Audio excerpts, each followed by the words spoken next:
Welcome back to the Tale of the Tape here on Boxing Legends TV.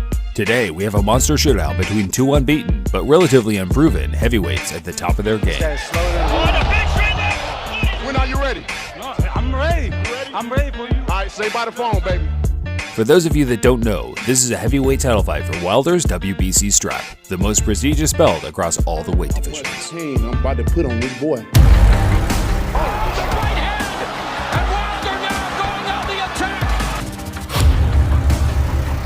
The new WBC heavyweight champion of the world, the bronze bomber, Deontay Wilder.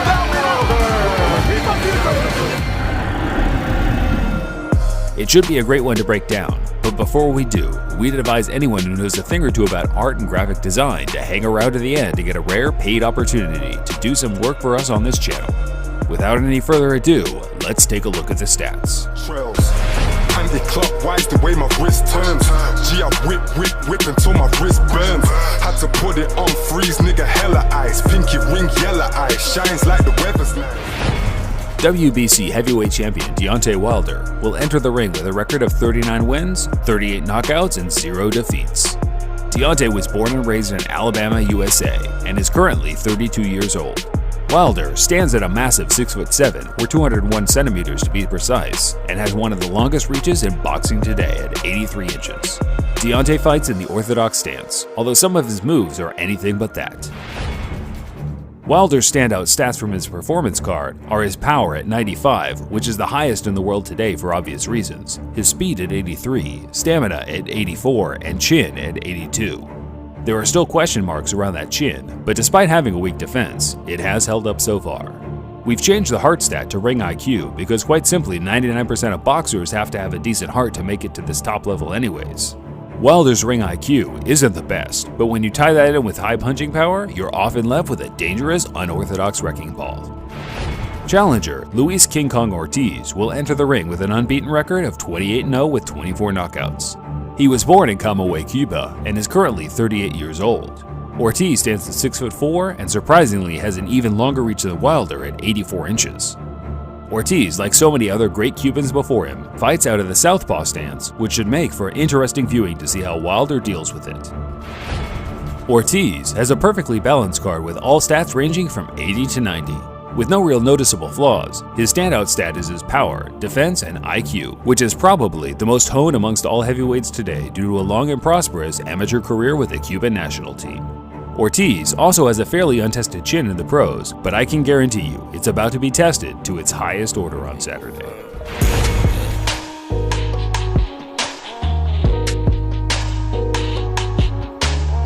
If you're watching this video today, I'm guessing by now most of you know Deontay Wilder's story, so I thought it'd be cool to spend a bit more time on the challenger's rise to fame. When my daughter was born, they found a sickness, and it was something that was very bad, and she was born with a necrosis in one of her fingers, and the doctors wanted to amputate the finger, and I was crazy. I told my wife that if they were going to cut her finger, that they should take mine also. I wanted them to amputate my finger so that when she was born, she can say, I was born just like my daddy. It's quite refreshing to go back and watch a 20-year-old Luis Ortiz learning his trade in the amateur ranks. He was a fantastic point scorer, great body puncher, and had an extremely high work rate that never failed him once. Победу одержал Luis Ortiz Alarcón, Cuba. It's probably no surprise that he finished his amateur career with a record of 349-19, and even despite that, he was never viewed as the #1 Cuban competitor, and that's down to the nation having so many top fighters. Something manic about these final minute or so. Cruz's reflexes I've never seen anything like it on a boxer. The reflexes are unbelievable. For me, and so many others, Cuba is the greatest amateur boxing nation of all time. They have simply dominated the Olympics and World Championships for generations. Of one of the greatest amateur programs in the history of sports, dare I say, if not boxing, but assuredly boxing. Munich, 1972, was the year we first saw the Cubans rise with heavyweight legend Teófilo Stevenson, winning the first gold medal for the Cuban boxing team in their history, but he wasn't finished yet. 4 years later, he was back winning another gold in Montreal, and 4 years after that, taking the gold home at the 1980 Moscow Games. In doing so, he became one of only 3 men to win gold medals at 3 different games, including Laszlo Papp and fellow Cuban star Felix Savon, who is also another Cuban marvel, winning the most World Championship medals at a staggering 7. Amazing. I've seen a lot of fighters beaten before they get into the ring against the Cubans, knowing that they're up against the best boxer in the world. But what was it that made them so great?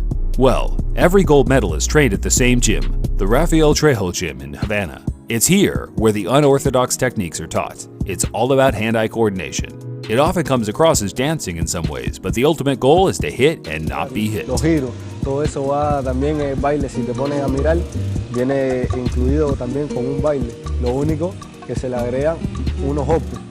If you would like to see Cuban boxing at its best, I would advise watching Guillermo Rigondeaux as a young man in the amateurs. For me, he is not just the best Cuban boxer, but the best boxer I've ever seen competing as an amateur. Precious little respect, but again, Rigondeaux's footwork is fantastic.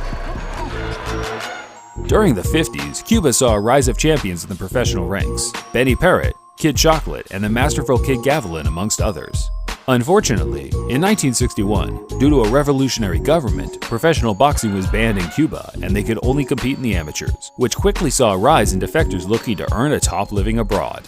But on the global boxing grapevine, rumours abound that the family of any boxer who defects pays a heavy price back in Cuba. As great as some of these guys were as amateurs, their journeys as pro often turned into what-if stories. From Adlania Solis to Guillermo Rigondeaux, from Mike Perez to Yuriorkis Gamboa, they all have one thing in common: huge disappointments as a pro. And this is where Luis Ortiz fits in this whole picture. Will he follow the damned route of the Cuban professional legacy, or can he spark a new wave of dedicated boxers from Cuba? Even more to obtain my dream, which is to be a world champion. As a pro so far, Ortiz has looked dynamite for his age. He splattered every boxer in front of him and quickly found himself on U.S. national TV. That's the real King Kong. The real King Kong. He beat some notable names like Burt Cooper, Monty Barrett, and Latif Coyote before his first major setback happened. And again, another right that drops Coyote. And he caught him reaching again, but Coyote made the same mistake twice. After wiping out Latif Coyote in August 2014, Ortiz was given a 9-month suspension for taking the banned substance nandrolone before the fight. Of course, first-time offenders are often given similar punishments, and Ortiz was soon back in the ring doing what he does best. Luis Ortiz just looked at us and motioned the sign. I told you it wouldn't go around. This fight away. I mean, Redondo stays up after bouncing off the ropes and goes down on the rebound. He joined the HBO network in 2015 and started showing off his incredible counterpunching skills. He beat 3 top 10 opponents back-to-back in Bryant Jennings, Tony Thompson, and Malik Scott, and quickly put himself in the firing line for Deontay Wilder's WBC belt. Okay, let's do it. Hey, make sure you train hard, because I'm coming to whoop your ass, I promise. motherfucker, you bitch.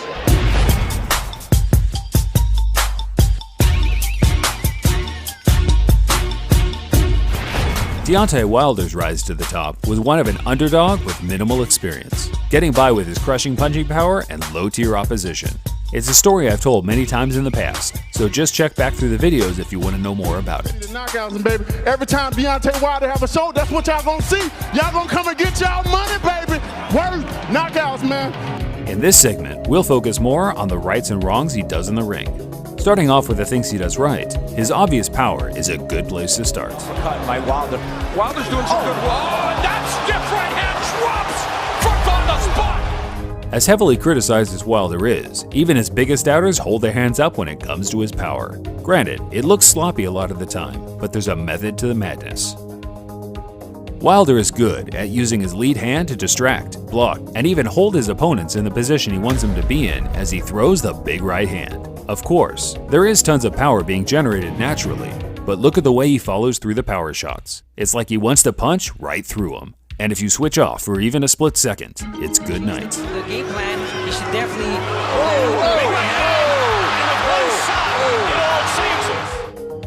Wilder's defense is his biggest downfall, but it's very rarely a problem for him while he's on the back foot. He has both incredible athleticism and reflexes, which allow him to evade shots in not the most technical way, but enough for him to rarely get hit clean. To maintain his position, and he's going to start to look for counters, and he's getting more comfortable at close range. Spielkopf. This is where it becomes interesting on Ortiz's part. He isn't really a front foot fighter. He prefers to wait and counterpunch. When he does venture on the front foot, he often makes small mistakes, such as waiting too long to throw a shot or throwing something a bit wide. And as we have seen on many occasions, Deontay throws a fast counterpunch in these situations. That was a devastating punch, and it was all technique, it was timing. It don't get no better than that punch right there. When the fight takes place in the center of the ring, I think we'll see Wilder getting the best of Ortiz for the large majority of the time, throwing jabs, leaning, moving, and trying to pivot around Ortiz because, to be honest, Ortiz doesn't have the fastest reaction time in these situations. My biggest fear for Wilder is getting too over-eager. Although it has worked for him in the past, this will be the first time he'll be facing a grade A counterpuncher in Ortiz. Redondo stays up after bouncing off the ropes. Wilder doesn't have great punch resistance. I'm not saying he has a bad chin, but he often buckles his legs and flails his arms at the worst times. Look at the difference between how Wilder takes a big shot in comparison to Anthony Joshua. Вообще не боится. Оба! Болтанул! Deontay, Малина, шанс у Эрика. Тут промахнул.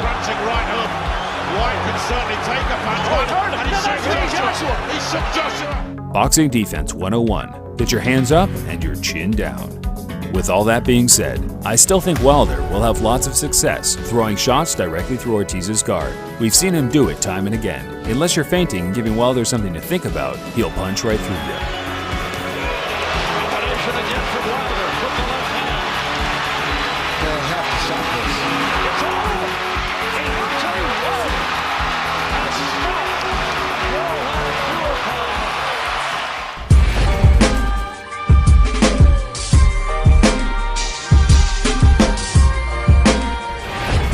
Just remember, I only do these Tale of the Tapes for 50-50 fights, so it's never going to be easy for me to pick a winner, and today I think I'll sit on the fence. Can Wilder keep defying the fundamentals of boxing with his power and athleticism? Can Luis Ortiz finally step up for the most technically brilliant boxing nation of all time and become a legitimate professional champion? All the questions will be answered in a few days' time. In the meantime, I'd love to know your opinions down below.